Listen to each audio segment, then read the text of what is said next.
ರಾಮನಬಂಟ ಹನುಮಂತ ಹುಟ್ಟಿದ್ದು ನಮ್ಮ ಕರ್ನಾಟಕದ ಈ ಜಿಲ್ಲೆಯಲ್ಲೇ. ಇದು ಡೇ 19 ಆಫ್ ಕರ್ನಾಟಕ ಜರ್ನಿ, ಒಂದು ದಿನ ಒಂದು ಜಿಲ್ಲೆ. ಇಂದಿನ ಜಿಲ್ಲೆ ಕರ್ನಾಟಕದ ರೈಸ್ ಬೌಲ್ ಕೊಪ್ಪಳ. ಕೊಪ್ಪಳವನ್ನು ಮೊದಲು ಕೊಪ್ಪಳ ನಗರ ಎಂದು ಕರೆಯಲಾಗುತ್ತಿತ್ತು. ಕ್ರಮೇಣ ಅದು ಕೊಪ್ಪಳ ಆಗಿದೆ. ಕೊಪ್ಪಳ ಜಿಲ್ಲೆಯ ವಿಸ್ತೀರ್ಣ ಅಂದಾಜು 8458 ಸ್ಕ್ವೇರ್ ಕಿಲೋಮೀಟರ್. ಈ ಜಿಲ್ಲೆಯ ತಲಾ ಆದಾಯ 1,52,000 ರೂಗಳು ಹಾಗೂ ಸಾಕ್ಷರತೆ ಪ್ರಮಾಣ 70%. ಕೊಪ್ಪಳದಲ್ಲಿ ಒಟ್ಟು 7 ತಾಲೂಕುಗಳಿವೆ: ಕುಷ್ಟಗಿ, ಕನಕಗಿರಿ, ಕರಟಗಿ, ಗಂಗಾವತಿ, ಕೊಪ್ಪಳ, ಕುಕ್ಕನೂರು, ಕೊನೆಯದಾಗಿ ಯಲಬುರ್ಗಾ.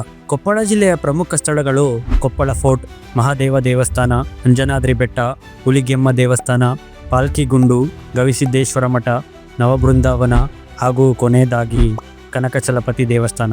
ಕೊಪ್ಪಳ ಜಿಲ್ಲೆಯ ಇಂಟ್ರೆಸ್ಟಿಂಗ್ ವಿಷಯ ಏನಂದ್ರೆ, ತುಂಗಭದ್ರಾ ನದಿಯ ನೀರಿನ ಸೌಲಭ್ಯದಿಂದಾಗಿ ಕೊಪ್ಪಳದ ಗಂಗಾವತಿಯಲ್ಲಿ ಕರ್ನಾಟಕದಲ್ಲೇ ಅತಿ ಹೆಚ್ಚು ಭತ್ತನ ಬೆಳೆಯುತ್ತಾರೆ. ಅದಕ್ಕೆ ಗಂಗಾವತಿಯನ್ನು ಕರ್ನಾಟಕದ ರೈಸ್ ಬೌಲ್ ಅಂತಲೂ ಕರೀತಾರೆ. ಹಾಗೂ ಕೊಪ್ಪಳದ ಆನೆಗುಂದಿ ವಿಜಯನಗರ ಸಾಮ್ರಾಜ್ಯದ ಮೊದಲ ರಾಜಧಾನಿಯಾಗಿತ್ತು. ಹಾಗೂ ಅಲ್ಲಿನ ಅಂಜನಾದ್ರಿ ಬೆಟ್ಟ ವಾಯುಪುತ್ರ ಹನುಮಂತ ಜನಿಸಿದ ಸ್ಥಳವಾಗಿದೆ. ಮತ್ತೆ ಮೌರ್ಯ ಸಾಮ್ರಾಜ್ಯದ ಚಕ್ರವರ್ತಿಯಾದ ಅಶೋಕನ ಕಾಲದ 2 ಪ್ರಮುಖ ಶಿಲಾಶಾಸನಗಳು ಕೊಪ್ಪಳ ಜಿಲ್ಲೆಯ ಪಾಲ್ಕಿಗುಂಡು ಹಾಗೂ ಗವಿಮಠದಲ್ಲಿ ಪತ್ತೆಯಾಗಿವೆ. ಈ ಶಾಸನಗಳು ಸುಮಾರು 2300 ವರ್ಷಗಳಷ್ಟು ಹಳೆಯವು ಮತ್ತು ಬ್ರಾಹ್ಮಿ ಲಿಪಿಯಲ್ಲಿ ಬರೆಯಲ್ಪಟ್ಟಿವೆ. ಕೊನೆಯದಾಗಿ ಕೊಪ್ಪಳದ ಕಿನ್ನಾಳ್, ಅಲ್ಲಿನ ಕಿನ್ನಾಳ್ ಆಟಿಕೆ ಹೆಸರುವಾಸಿಯಾಗಿದ್ದು, ಅಲ್ಲಿ ತಯಾರಿಸುವ ಮರದ ಆಟಿಕೆಗಳು ಮತ್ತು ಆಕೃತಿಗಳಿಗೆ GI ಟ್ಯಾಗ್ ಕೂಡ ಸಿಕ್ಕಿದೆ. ನೀವೇನಾದ್ರೂ ಕೊಪ್ಪಳ ಜಿಲ್ಲೆಯವರಾಗಿದ್ರೆ ಈ ರೀಲ್ನ ಮಿಸ್ ಮಾಡದೆ ನಿಮ್ಮ ಸ್ಟೋರಿಗೆ ಹಾಕೊಳ್ಳಿ ಮತ್ತೆ ಹೆಚ್ಚಾಗಿ ಶೇರ್ ಮಾಡಿ. ಹಾಗೂ ಇದೇ ರೀತಿ ಎಲ್ಲಾ ಜಿಲ್ಲೆಯ ವಿಡಿಯೋಗಾಗಿ ಫಾಲೋ ಮಾಡಿ ಗೋ ಕನ್ನಡಿಗ.